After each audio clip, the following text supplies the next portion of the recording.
Dialog Kebangsaan hari ini masih menghadirkan pengamat politik dari Universitas Indonesia, Dr. Haji Doni Cahyarimbawan, dan topiknya kali ini adalah hubungan negara dan pengusaha, gitu ya. Dan ya, dimanapun pengusaha ini menjadi sangat penting di berbagai negara, tetapi hubungan yang barangkali ada ciri khas masing-masing negara, dan ini menentukan arah perjalanan negara dan bangsa juga. Anda yang ikut berdiskusi nanti di dalam diskusi kebangsaan ini, dialog kebangsaan ini, bisa di dua nomor teleponnya 424030 atau di SMS ya 081559500962. Sudah hadir di studio Kiss FM ini Dr. Haji Doni Cahyarimbawan. Assalamualaikum Pak Doni. Waalaikumsalam warahmatullahi wabarakatuh, Mas Aga. Sehat-sehat ya? Alhamdulillah, Mas Aga. Alhamdulillah, kalau begitu hari ini masih bisa menginspirasi terus masyarakat Jember. Amin. Begitu. Baik, kita akan langsung saja membicarakan tentang topik kita hari ini, tentang negara, hubungan negara dan pengusaha. Di beberapa negara, bahkan di dunia ini, pengusaha itu katanya penting, agen perubahan katanya gitu ya, yang bisa menentukan merah putih dan hitam putihnya sebuah negara begitu. Apa benar demikian ini, Dokter Don? Sebelum panjang saya uraikan, yang saya maksud pengusaha di sini itu adalah pengusaha besar ya. Pengusaha besar. Jadi bukan pengusaha keripik tempe atau pengusaha batik atau pengusaha kulit sapi gitu, bukan itu ya. Industri, bukan om industri ya, tetapi pengusaha besar seperti gampangnya ini multinational corporation. Jadi itu MNC itu kayak Coca-Cola, pizza, kemudian Apple gitu ya, komputer IBM gitu ya. Itu yang sebetulnya saya maksud di dalam pengusaha ini. Apakah yang asing itu bisa mempengaruhi sebuah negara? Ya. Hari ini gini, sebetulnya kita ini sudah yang kemarin bicara masalah bagaimana negara kesejahteraan, yaitu negara Indonesia ini dengan Pancasilanya telah membentengi rakyatnya. Satu, yang individu itu dihormati, yang kelompok itu juga dihormati. Tetapi hari ini praktek bernegara kita itu praktek individualis. Individualis itu menuju ke liberalisme, menuju ke kapitalisme. Itu sebetulnya saudara kandung. Cuman tergantung di mana dia itu berlakunya. Dia bisa individualis, dia bisa liberalis atau kapitalis. Nah, begini, negara ini itu selalu memihak kepada pihak dominan. Pihak dominan itu adalah yang kuat. Nah, begitu ya.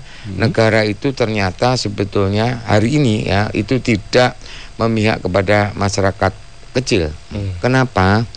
Karena ada sebuah rumus begitu secara teori bahwa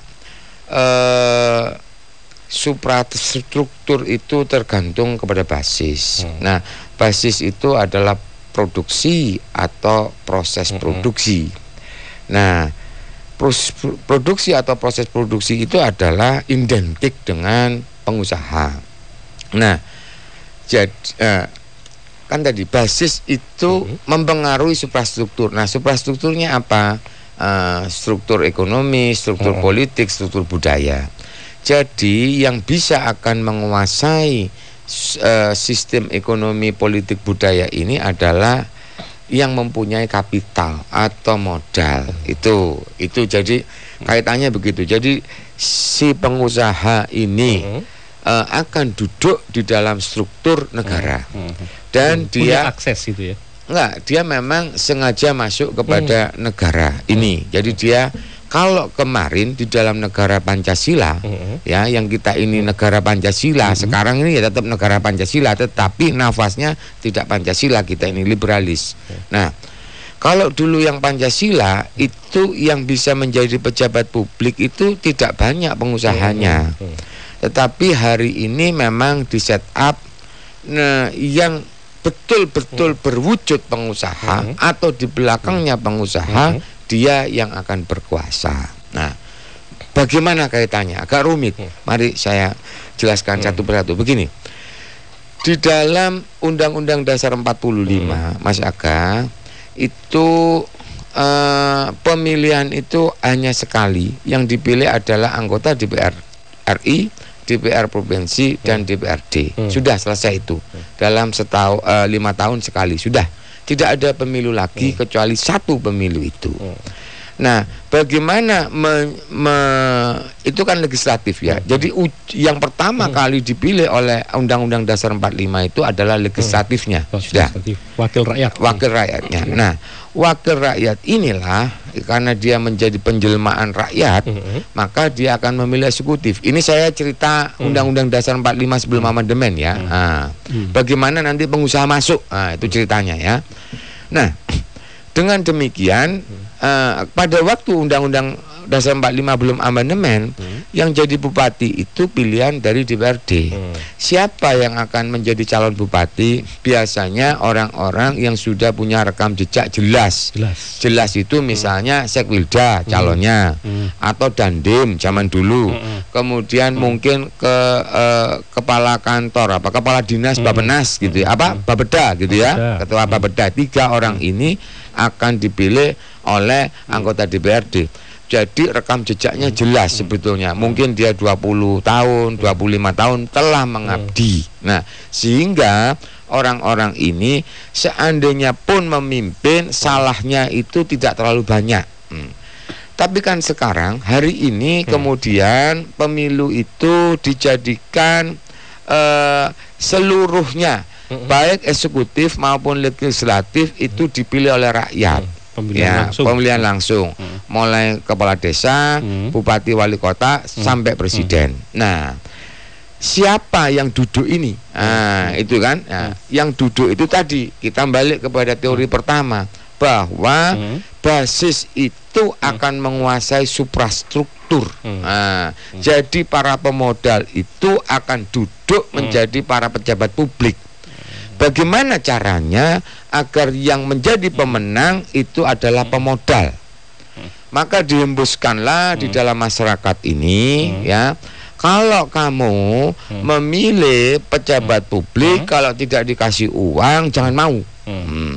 Tentu orang-orang yang memang berniat menjadi pejabat publik, misalnya akademisi atau LSM yang memang punya idealisme, birokrat tidak bisa. Kenapa? Karena dia tidak punya uang.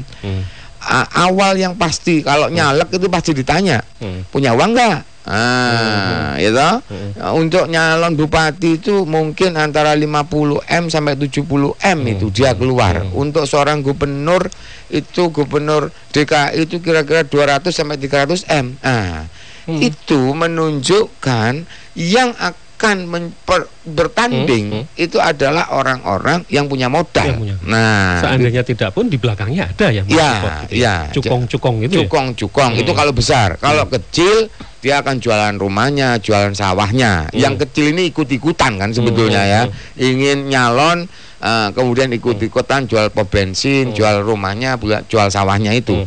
Tapi kalau yang sesungguhnya itu para bandar yang ada di belakangnya. Nah, itulah yang nanti pada waktu mereka menjadi pejabat publik, baik legislatif maupun eksekutif, dia itu mengabdinya kepada modal. Nah, itu. Jadi ada kaitannya antara sistem pemilu ini dengan kehadiran para pemodal-pemodal itu. Oh iya, tentu. Jadi karena itu tadi dibuat. Jadi gini, kalau di zaman Undang-Undang Dasar 45 belum amandemen ya, anggaplah gini ya, seorang presiden mau membeli ini ya, membeli suara.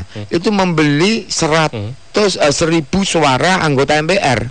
Tapi kan nggak perlu belanja semua, cukup 600 suara saja dia bisa menang. Ya, uangnya tidak terlalu banyak. Tapi kalau sekarang mau dibeli suara rakyat itu menyangkut 180 juta masyarakat yang akan dibeli suaranya lewat apapun, lewat door prize, lewat panci, lewat mangkok, lewat gantungan kunci dan seterusnya. Nah, itu yang akan duduk itu adalah para pemodal nantinya. Nah, kemudian apa efeknya? Nah, itu ya. Kalau pemodal memangnya jelek, enggak juga misalnya gitu ya. Oke ya. Ini yang saya sekali lagi. Yang dimaksud pemodal ini pemodal besar loh ya, bukan duluan keripik tempe loh ya, bukan ya. Nah, dia itu akan mempengaruhi para boneka yang sudah duduk ini untuk membuat undang-undang yang bisa masuk asing itu mudah.